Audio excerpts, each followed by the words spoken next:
Welcome to Psalm 84, quite a familiar psalm, at least parts of it are, and we're just going to look at it together. This is actually quite a beautiful psalm after Psalm 83. In 83, the writer, Asaph, is saying, God, come into our circumstance and deal with our enemies. This is a mess.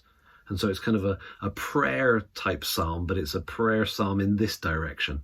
Psalm 84 is the opposite. It's like, in light of this, Lord, I want to move into your presence. I want to come to where you are. And so let's look at that. These first 4 verses. How lovely is your dwelling place, O Lord of hosts. My soul longs, yes, faints for the courts of the Lord. My heart and flesh sing for joy to the living God. This language of longing and fainting and singing for joy. This writer is obviously really gripped by the reality of who God is, and therefore the privilege of approaching him. Thinking about climbing up Mount Zion, coming to the temple, into the temple courts. What an amazing privilege that is. In fact, he contemplates the sparrow and the swallow finding a nest, a home, where they can lay their young at your altars, O Lord of hosts, my King and my God. What a blessing to be one of those birds that is able to live right in there in the temple courts. Blessed are those who dwell in your house, ever singing your praise, Selah. So here's the start of the psalm. It's saying, wow, what a privilege it is to come close, to draw near to this God. And then through the rest of the psalm, there's more that develops this. We're going to look at just one verse, but really what this psalm is talking about is coming into the temple courts, approaching not to delight in the architecture or the wonder of the marble. It's to draw near to a God who is so worthy of our trust, our affection, our contemplation, one who's ready to hear us pray, and particularly one who's ready for us to be concerned with and focused on his anointed one. It's this anticipation of God's great plan being worked out, even within this psalm. Now think about where we're at today.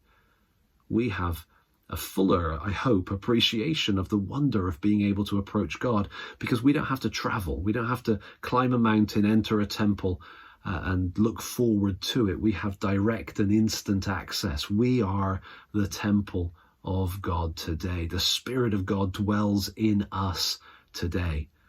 And anytime we want, we can draw near to him and we can contemplate and delight in his anointed one, the Christ. What a wonder, what a blessing that is. Look at verse 10.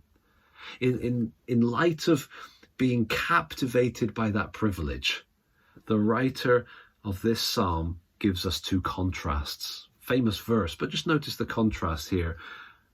A day in your courts is better than 1,000 elsewhere.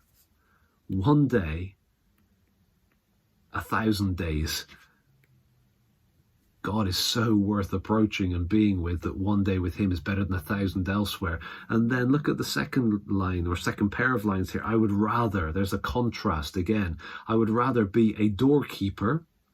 What's a doorkeeper? Kind of a lowly job, a menial task, really. I'd rather be a doorkeeper in the house of my God than dwell in the tents of wickedness. I don't want to go into detail about what happens in the tents of wickedness, but all the pleasures, all the riches, all the kind of stolen goods, everything that seems so kind of wonderful from a human perspective in this world. He's saying, no. In light of who God is, I would rather, much rather, be a doorkeeper in the house of my God. Once you're gripped by the reality of who God is, and the wonder of his character, the blessing of drawing near to him and contemplating his anointed one, then this kind of contrast makes sense. Better to be a doorkeeper than dwell in the tents of wickedness. I want to encourage you to read through Psalm 84, ponder it, think about it in the terms of back then, what it was like to come and draw near to God in that temple, in that place in Jerusalem, and then think about what it means for us today, that at any moment, whenever we're ready, we can draw right into the presence of God and by his Spirit be pointing our hearts and delighting in his anointed one, the Christ, God's plan to rescue. All the richness of the Bible, it all comes to life even as we're looking at a psalm like this, and then this kind of contrast Just makes sense, doesn't it? It's better to be there than to be anywhere else. And so look at Psalm 84. Allow it to stir your imagination. More than that, allow it to drive you into God's presence. And then once you've enjoyed time in God's presence, then by all means share your highlights of Psalm 84 and your time with God. Share that with others so that they too can know the wonder and the blessing of drawing near to him.